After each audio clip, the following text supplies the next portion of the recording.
सुबह टाइम पे रेडी हो के हम निकल लिए अयोध्या धाम के लिए। होटल से चेकआउट कर लिया। अब टाइम आ गया वाराणसी को बाय बाय बोलने का।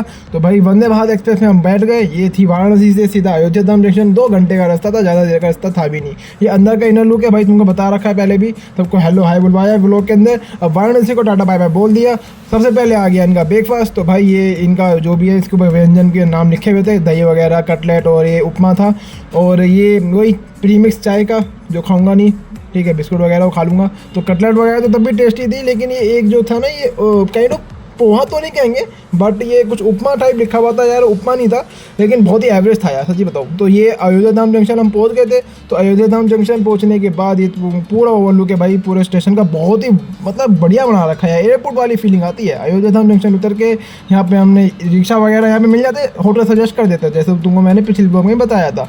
तो यहाँ पे होटल ले लेते हैं, होटल पहुँच जाते हैं। अब होटल के बाद पहुँचने के बाद हम यहाँ से निकल लेते हैं हनुमानगढ़ी दर्शन करने के लिए। तो यहाँ सबसे पहले चले जाते हैं भाई अयोध्या की तंग गलियों में से। तो सबसे पहले तो लता मंगेशकर चौक है, सबसे पहले जाएंगे राम की पैड़ी पे, ठीक है। राम की पैड़ी पे स्नान वगैरह करके फिर आगे बढ़ेंगे हनुमानगढ़ी को। यहाँ पे सरयू नदी है, गगन नदी भी कहते हैं, यहाँ स्नान करके आगे बढ़ते हैं। रामायण के अनुसार ये सरयू ही है, परंतु लेकिन आजकल जो लोकेशन में आता है वो घग्गर नदी तो ये घग्गर नदी ही है। हाँ, वैसे घग्गर घग्गर नदी भी प्राचीन नाम ही होगा। गूगल मैप पे घग्गर ही लगता है। गूगल मैप पे घग्गर ही लगता है। वैसे अब ये सरयू है। वैसे अब ये सरयू कुछ भी कर लो, हिस्टोरिकल नेम तो सरयू ही है। हिस्टोरिकल नेम सरयू है, बट अब इसको घग्गर नदी भी कहते हैं। ये जो स्थान है वो है राम की पैड़ी। यहाँ से सरयू नदी, घग्गर नदी यहाँ से बहती है। और यहाँ पे कंट्रोल कर रखा था, बैराज था सामने, तो पानी कंट्रोल कर रखा था, इतनी गहराई पे नहीं था।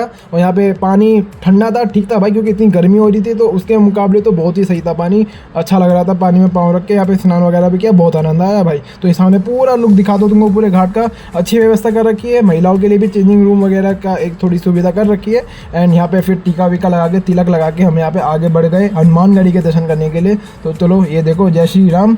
एंड अब यहाँ पे मैं ये देखो सेल्फी वेल्फी ली, यहाँ पे फ़ोटो वगैरह खिंचाई हमने। उसके बाद तिलक लगा के हम चल गए हनुमान मंदिर के लिए, हनुमानगढ़ी के लिए। यहाँ पे सामने प्रोजेक्टर वगैरह भी लग रखे थे, जहाँ पे लाइट एंड साउंड शो भी होता है यहाँ पे घाट पे।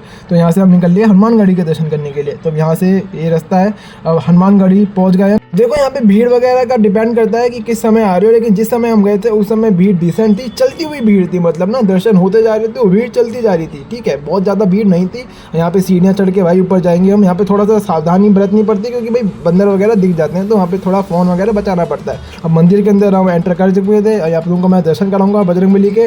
तो यहाँ पे बजरंगबली के दर्शन कर लो, ये हनुमानगढ़ी के दर्शन हो रहे हैं। एंड उसके बाद हनुमानगढ़ी के दर्शन करने के बाद हम चलेगा राम मंदिर। राम मंदिर के अंदर अलाउड नहीं था कैमरा वगैरह। यहाँ पे ओवरलुक देख लो। अब मिलते कल।